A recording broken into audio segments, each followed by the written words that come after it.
Not sure if I've got enough laptops here. All right, hey guys, I'm Tom the Tech Chap, and if you're after a new premium, thin and light, aka Ultrabook kind of laptop, then, well, you've clicked on the right video. These are 10 of my top picks right now, but if you think I've missed any great options, then share your recommendations in the comments below as well. And if you do enjoy the video, a like and subscribe would be lovely. Let's start with this guy, the Dell XPS 13. That was dangerous. The Dell XPS 13 Plus. I'm gonna have to move these laptops now, this is getting silly. And it's just like the regular XPS 13, but with slightly better overall specs, a bigger battery, better camera and speakers, and well, most obviously we have this crazy futuristic iRobot-esque design. What do you think? Now, not everyone is a fan of this design and the no gap keyboard, and also there is no visible edge to the touchpad. You kind of just have to, well, feel your way around, and when it stops moving the cursor, you've gone too far. We've also got this capacitive touch bar at the top for the function row, and particularly in this platinum ice color, I think it's one of the most stunning looking laptops I've ever seen. And this almost bezel-less 16:10 display is a real highlight. And there are actually 3 screen options. We get Full HD LCD non-touch, 3K OLED touch, albeit 100 nits less bright than the others, or a full 4K LCD touchscreen. I've got the OLED model here because, well, it's kind of hard to go back to regular LCDs after you've enjoyed the deep inky blacks and rich colors and other cliche terms of an OLED, or indeed an AMOLED, which I'll come to later on the Samsung laptop. It's a beautiful screen, and actually I think the 3K resolution you get with this OLED option is the best balance of sharpness and battery life. So that would be my pick, although it does add to the price a little bit. It's also pretty powerful given its size, with Intel's latest 12th generation P series of chips. So in terms of performance, they're significantly better than last year's U series, but still not quite up there with the more power-hungry H series. And that's together with up to 32 gigs of RAM and 2 terabytes of storage. So the XPS 13 Plus starts at about £1,200, which puts it pretty much right up against the new MacBook Air M2. Although once you spec this with 16 gigs of RAM and maybe that OLED screen, we're looking at around $1,500. So it can get quite pricey, and if you're not fussed on some of these upgrades, or more likely you just don't like the design, then the regular XPS 13 or the 2-in-1 could also be worth looking at. Okay, moving on, and love or hate Apple, you've got to admit their laptops are bloody good, especially since they introduced the M1 last year, and now we've got the M2 in this guy, the MacBook Air M2.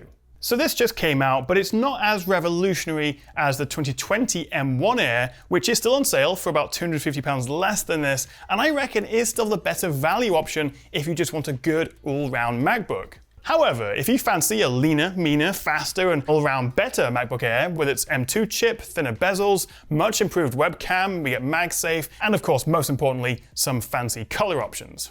This £1,250 MacBook Air M2 is arguably the best thin and light laptop in the world. You might disagree. I would still say the base Air is better in terms of value for money, but if you want a premium Mac experience and you don't want the heavier, more powerful, and arguably better MacBook Pro 14, then this is the laptop for you. It is quite expensive, especially when you start upping the specs if you go to 16 gigs of RAM and 512 storage, and actually importantly the 512 storage is double the speed of the base 256, then you're looking at about 1600, 1650, which is getting frustratingly close to the MacBook Pro 14. But then again, this will last you an awful long time, and it is just a joy to use. So that's the MacBook, but moving on, this video has in its title Thin and Light.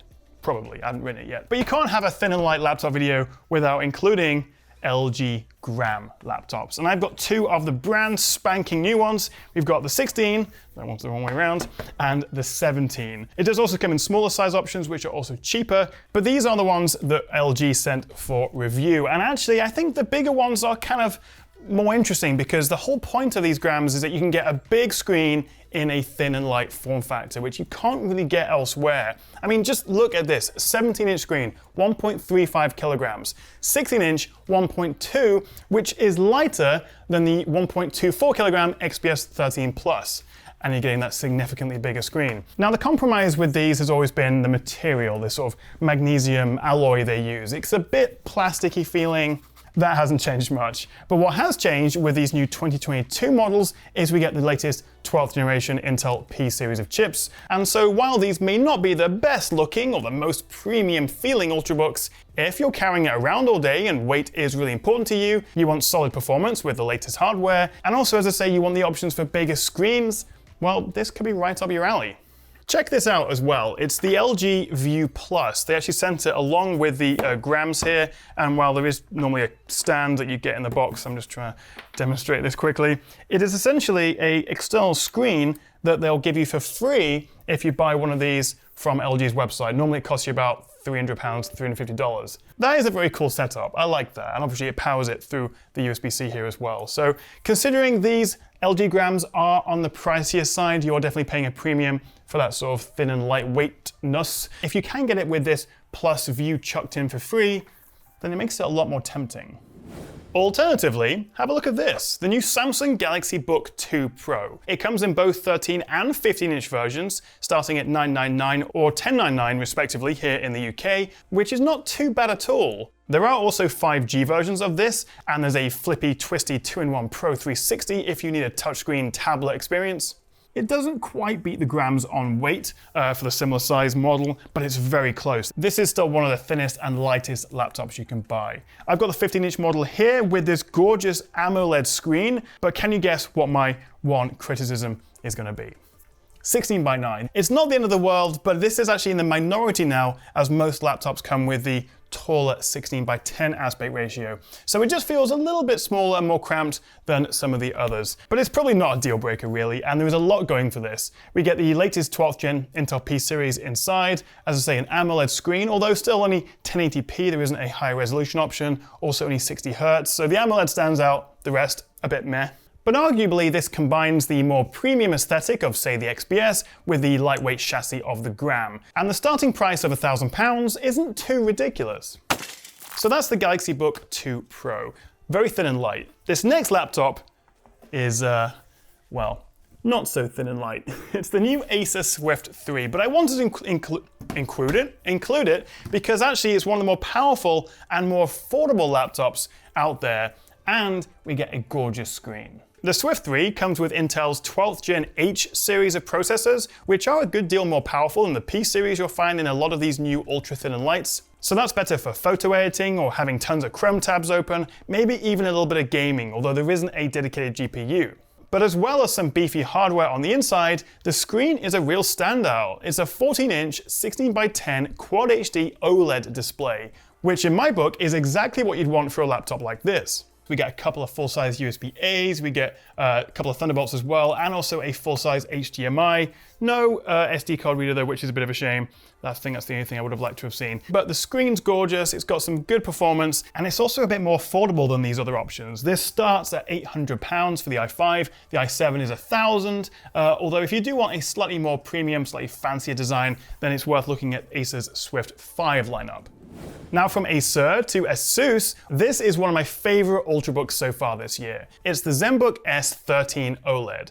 It's the only AMD powered laptop in my top 10, and it's also one of the first to come with the new Ryzen 7 6000 series. I've got the 6800U in here, which trades blows with Intel's 12th gen P series in CPU benchmarks, but this is significantly more powerful in the graphics department. And somehow they squeezed all that into this absolutely tiny chassis that weighs just 1 kilogram or 2.2 pounds. Only the 13-inch LG Gram weighs less, and that's only by like 35 grams. This is incredibly thin and light, it really is. You're not going to feel this in your backpack at all. And that's together with a stunning Quad HD OLED screen, 16 gigs of RAM, 1 terabyte of storage, and for that spec we're looking at £1,300, which makes it relatively good value. I mean, I would buy it just because it's got the Star Trek communicator on it. I mean, sorry, the Asus logo. But no, this is definitely one of the best laptops I've used this year, and I'll leave a link at the end if you want to watch my full review of this. Next up, I want to talk about this. Well, I don't actually have it with me. It's the new Huawei MateBook X Pro, the new 2022 version. I've not been hands-on with it myself just yet, but I've been a big fan of Huawei laptops for quite a few years now. And this updated X Pro gives us a slight redesign.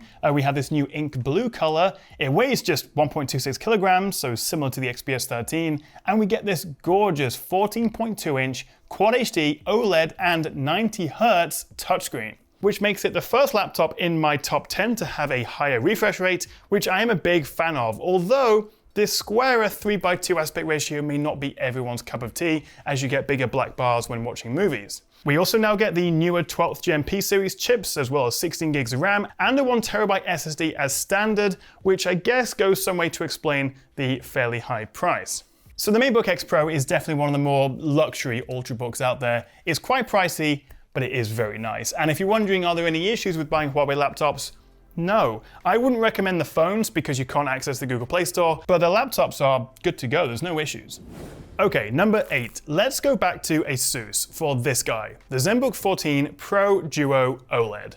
And it's all about that screen. Well, screens. The main display is a 14.5-inch Quad HD OLED 120Hz display, which makes it feel incredibly fast to use. And as usual, the OLED screen really pops. But then we have this second screen pad, which is great for multitasking, and it just gives you that bigger screen laptop experience on a relatively smaller laptop. Not only that, but this also packs in the beefiest specs of any laptop in my top 10. With Intel's 12th Gen H series processors up to an i9, and also dedicated graphics in the form of the RTX 3050 Ti. And that's squeezed into a chassis that's just 17.9mm thick and weighs 1.7 kilograms. So it is a bit heavier than most laptops at this size, but the trade-off is you're getting significantly better performance. Okay, number 9, we're almost there, you're doing very well. But I do want to show you, well not show you, tell you about another laptop. The Lenovo Yoga Slim 7i Pro X, which is a heck of a name. Sadly, I don't have a review sample with me here just yet, but it is worth a look. Because right now, on Lenovo's website, the base model with a 12th Gen H series i5, 512 storage, 16 gigs of RAM, and a stunning 14.5-inch 3K 120Hz display is under £1,000, which makes it pretty crazy value for money. You can also spec it with a dedicated GTX 1650 or an RTX 3050 for more graphical grunt, and together with that 120Hz screen makes it quite a nice casual gaming laptop. It looks good, we get 100-watt fast charging, and it's still reasonably lightweight at just 1.45 kilograms. So the Yoga Slim 7i Pro X is a really good all-rounder and definitely one to shortlist. Okay, number 10, and I know some of you are going to roll your eyes at this, but I think this is worth mentioning. It's the iPad Air or Pro, I've got the Pro 12.9 here, with a Magic Keyboard. Now, I will say that I still don't think iPads can be full laptop replacements, even with iPad OS 16, which keeps being delayed actually, but I'm running the beta on here. It's still not quite up there, but there are advantages to this. Firstly, the App Store, great for productivity apps and video streaming. I mean, I use my laptop to watch videos and movies when I travel, so being able to download them in their native apps is really useful. The Magic Keyboard is lovely to type on, and if you combine it with the Apple Pencil, this is one of the best devices for an artist or a creator. The Thunderbolt 3 port lets you transfer files relatively easily, plus of course we get the Apple ecosystem. I don't know about you, but I can't live without AirDrop.